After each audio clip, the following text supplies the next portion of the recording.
السلام عليكم ورحمة الله. تالتة اعدادي، ازيكم؟ اللي اول مرة يشوف القناة معاكم مس مروة. تعالوا نكمل مع بعض مراجعة الجغرافيا. النهاردة معانا الجزء الثاني من ضمن اجزاء المراجعة. معايا جدولين هنكملهم بالاجابات الصحيحة.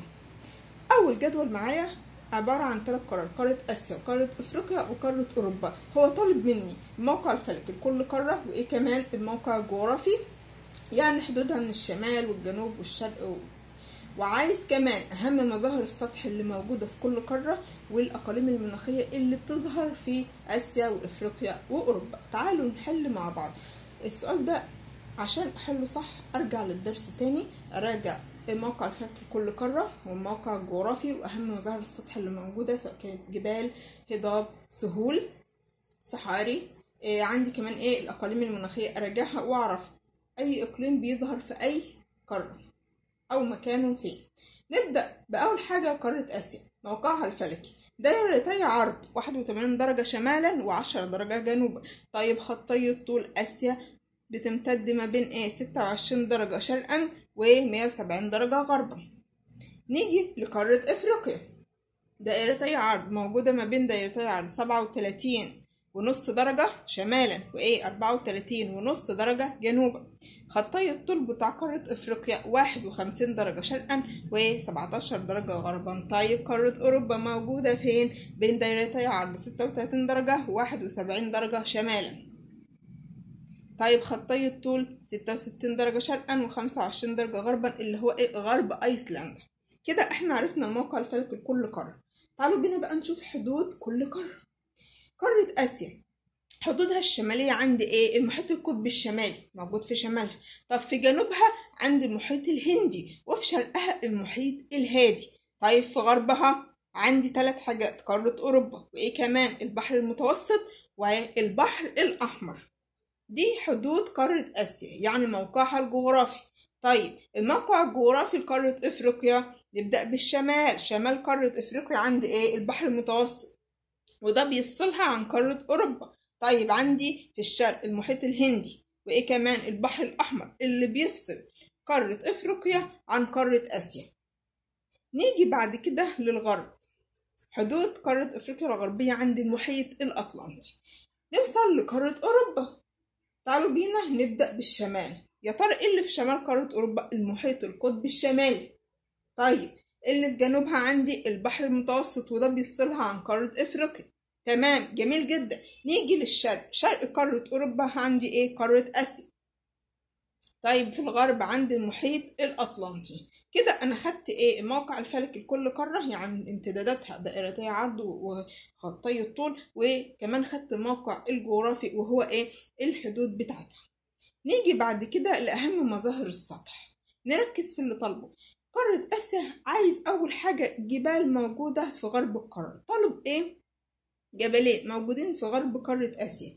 عندي أول حاجة جبال طوروس، دي موجودة في تركيا. وعندي تاني حاجة جبال زاجرس، وموجودة في العراق وإيران. يبقى حدود الجبال عندي طوروس تركيا، زاجرس العراق وإيران، ودول جبلين موجودين فين؟ في غرب قارة آسيا. طيب عايز جبال موجودة في وسط آسيا أو في نص آسيا، وهي أعلى جبال في العالم. بيوصفها لي بأعلى جبال في العالم. إيه هي؟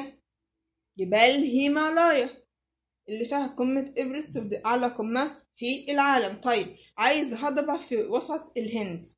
عايز هضبة في وسط الهند. يا ترى هضبة هضبة الدكن، دي موجودة فين؟ في نص الهند. نرجع تاني للجبال اللي موجودة في شرق القارة. عندي جبال اليابان. يبقى أنا عرفت كده إن جبال زاجرس وطوروس موجودين في غرب آسيا، جبال الهيمالايا في وسط آسيا، وجبال اليابان دي في شرق آسيا. عايز هضبة موجودة في جنوب غرب قارة آسيا. عندي هضبة شبه الجزيرة العربية، مكانها فين؟ جنوب غرب آسيا. طيب عايز سهول موجودة في شمال القارة، سهول سيبيريا. سهول سيبيريا. طيب عندي طالب كمان؟ سهول موجودة في شرق القارة. عايز سهول. يا ترى ايه؟ عندي سهول شرق الصين موجودة فين؟ في شرق قارة اسيا. وعندي سهول منشوريا ودي موجودة فين؟ في شرق برضو قارة ايه؟ اسيا. كده انا خدت اهم مظاهر السطح اللي هو طلبها مني بحدودها. اركز قبل ما اجاوب، ده اللي مطلوب مني. نيجي على طول لقارة افريقيا. تعالوا بينا نشوف اهم مظاهر السطح. عايز جبال في بينها ايه؟ هضبة الشطوط بتحصر بينها، يعني ايه؟ متمركز في نصها كده ايه؟ او بينها وبين بعض هضبة الشطوط دي اسمها ايه؟ جبال اطلس. جبال ايه؟ اطلس. طيب جبال موجودة في اقصى جنوب ايه؟ شرق القارة. يا ترى دي جبال ايه؟ دراكنزبرج. دراكنزبرج. لو لقينا كلمة صعبة علينا نقسمها لمقطع او مقطعين او 3 مقاطع. يعني عندي جبال دراكنزبرج دي صعبة أو كلمة طويلة، أقوم أقسمها أقول درا وكنز وبرج. كده أنا عرفت إن اسمها جبال إيه؟ دراكنزبرج، ودي موجودة في أقصى جنوب شرق قارة إفريقيا. عايز هضبة موجودة في نص قارة إفريقيا، هضبة البحيرات الاستوائية، مكانها فين؟ في وسط قارة إفريقيا. طيب عايز هضبة موجودة في شرق القارة، هضبة اثيوبيا او الحبشة، بنقول عليها هضبة اثيوبيا ايه؟ او الحبشة. طيب السهول صحراوية، بيوصفها لي بان هي صحراوية، يعني موجودة فين؟ في الصحراء. مثل السهل الممتد بين مصر وليبيا. في سهل موجود بين مصر وليبيا، ده ضمن السهول الصحراوية، معروف في ليبيا باسم ايه؟ باسم كلنشو، سهل كلنشو. طيب في مصر معروف باسم ايه؟ بحر الرمال العظيم. بحر الرمال العظيم. وصلنا لقارة أوروبا. أهم مظاهر السطح فيه، عايز الجبال اللي ممتدة في شبه جزيرة البلقان، اسمها ايه؟ جبال القلب الدينارية. يبقى أنا عرفت كده إن جبال القلب الدينارية موجودة فين؟ في شبه جزيرة البلقان، فين؟ في قارة أوروبا. عايز جبال في شمال إسبانيا، جبال البرانس. جبال البرانس. يبقى أنا أرجع للدرس تاني، في يوم أراجع المواقع الفلكية للقارات، في يوم أراجع المواقع الجغرافية، وبعدين أشوف أهم مظاهر السطح الموجودة والأماكن بتاعتها فين على الخريطة، شمال ولا جنوب ولا شرق ولا غرب ولا شمال شرق ولا جنوب ايه غرب القارة اللي موجودة عندي اللي أنا براجعها. نكمل. عايز هضبة بيقول لي بتشغل معظم ايه؟ إسبانيا، مساحتها بتاخد حيز معظم إسبانيا. يا ترى ايه؟ هضبة الميزيتا.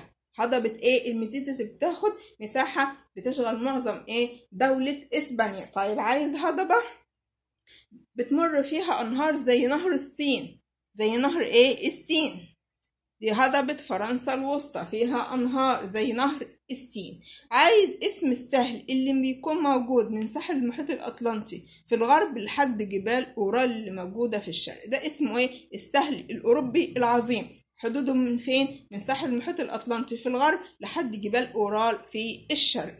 تعالوا بينا نشوف بقى أهم إيه؟ الأقاليم المناخية اللي بتظهر في آسيا وأوروبا وإفريقيا. نبدأ بقارة آسيا. عندي إيه؟ إقليم المناخ الاستوائي وشبه الاستوائي بيظهر في قارة آسيا. وإيه كمان؟ إقليم المناخ المداري الحار اللي بنقول عليه السوداني. وعندي إقليم المناخ الموسمي موجود برضو في قارة إيه؟ آسيا أو بيظهر فيها. من ضمن الأقاليم دي برضو إقليم البحر المتوسط. طيب قارة إفريقيا، يا ترى إيه الأقاليم المناخية اللي بتظهر فيها؟ نقول مع بعض. إقليم المناخ الاستوائي وشبه الاستوائي برضو بيظهر في قارة إفريقيا. وعند إقليم المناخ المداري الحار أو اللي بنقول عليه السوداني. وعند إقليم المناخ الموسمي برضو بيظهر في قارة إفريقيا. وعندي كمان إقليم المناخ المعتدل شرق القارات اللي احنا بنقول عليه الصيني. دي الأقاليم المناخية اللي بتظهر في قارة إفريقيا. طيب قارة أوروبا، ايه اهم بقى الاقاليم المناخيه بتاعتها؟ عندي اقليم البحر المتوسط، وايه كمان؟ اقليم مناخ غرب اوروبا، واقليم مناخ التندرا، وعندي الاقليم الجبلي. وصلنا للجدول التالي، جايب لي قاره امريكا الشماليه وامريكا الجنوبيه واستراليا، وعايز مقارنه. احط موقع الفلكي لكل قاره زي ما عملنا في الجدول اللي فات، وبرضو طالب مني موقع الجغرافي واهم مظاهر السطح في كل قاره، وبرضو الاقاليم المناخيه. نبدأ أول حاجة بقارة أمريكا الشمالية. موقعها الفلكي امتدادها بين دايرتي عرض إيه وإيه؟ عندي بين دايرتي عرض 7.5 درجة و83 درجة شمالا. خطي الطول بتاع أمريكا الشمالية عندي 10 درجة و168 درجة غربا. طيب قارة أمريكا الجنوبية موقعها الفلكي إيه؟ عندي دايرتي عرض 12 درجة شمالا و56 درجة جنوبا، وخطين الطول بتوع قارة أمريكا الجنوبية 35 درجة و81 درجة غربا.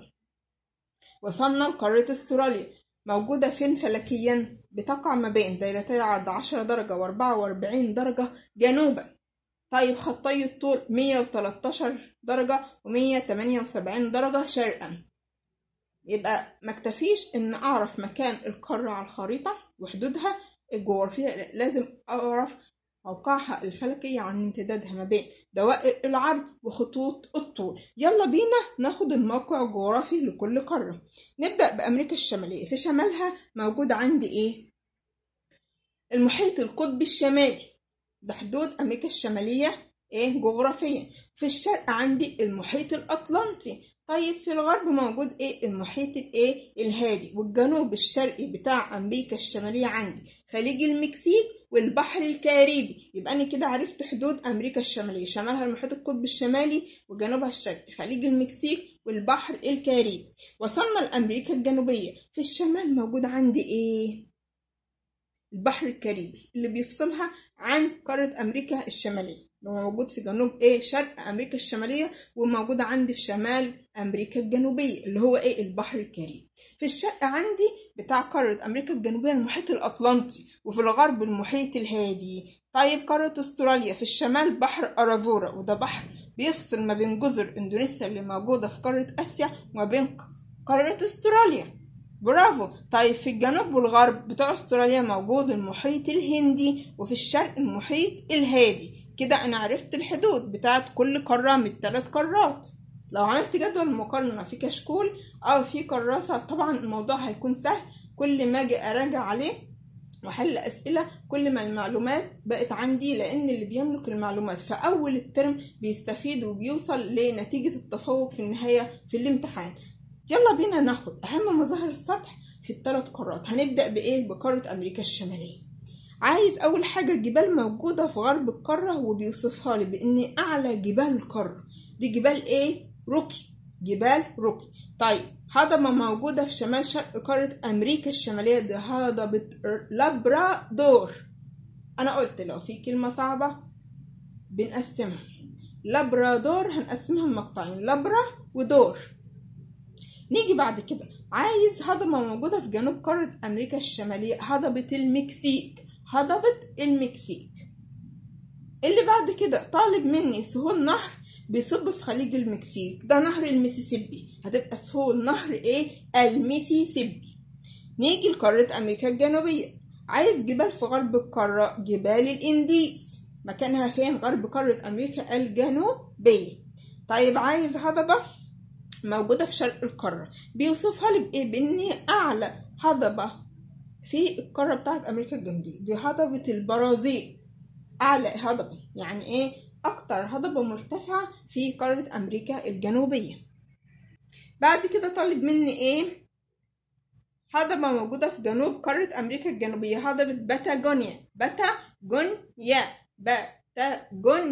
باتاجونيا دي موجودة فين؟ في أمريكا الجنوبية في جنوب القارة، ودي عبارة عن إيه؟ هضبة. نيجي بعد كده لسهول حوض نهر، بيوصفها بإن السهول دي أوسع سهول فيضية موجودة في العالم، دي سهول حوض نهر الأمازون، عبارة عن سهول موجودة في قارة أمريكا الجنوبية، وبنوصفها بإن هي أوسع سهول فيضية موجودة في العالم.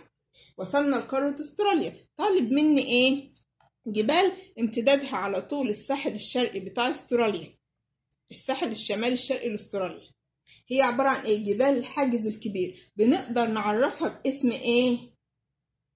جبال القلب الاسترالي. يبقى هي اسمها ايه؟ جبال الحاجز الكبير، ودي موجودة على طول الساحل الشمالي الشرقي الاسترالي، بتعرف باسم ايه؟ جبال القلب الاسترالية، عشان هي موجودة في قارة استراليا. طيب عايز هضبة مساحتها بتاخد نص مساحة قارة استراليا، الهضبة الغربية. طيب اللي بعد كده عايز سهول نهر ايه وايه؟ نقط ونقط. النهرين دول بيصبوا في الخليج الاسترالي الكبير، نهر ميري ودارلينج، دارلينج. نقسم الكلمة الصعبة لمقطع أو 2 أو 3، ممكن توصل معانا كمان لأكتر من كده لو الكلمة طويلة أو صعبة علينا. نبدأ بالورقة والقلم. نقول إيه؟ سهول نهر. ميري سهلة. دارلينج دار ولينج، يبقى أنا عرفت أقراها وعرفت أكتبها. يلا بينا ناخد الأقاليم المناخية اللي في ال3 قارات: أمريكا الشمالية، أمريكا الجنوبية، وقارة أستراليا.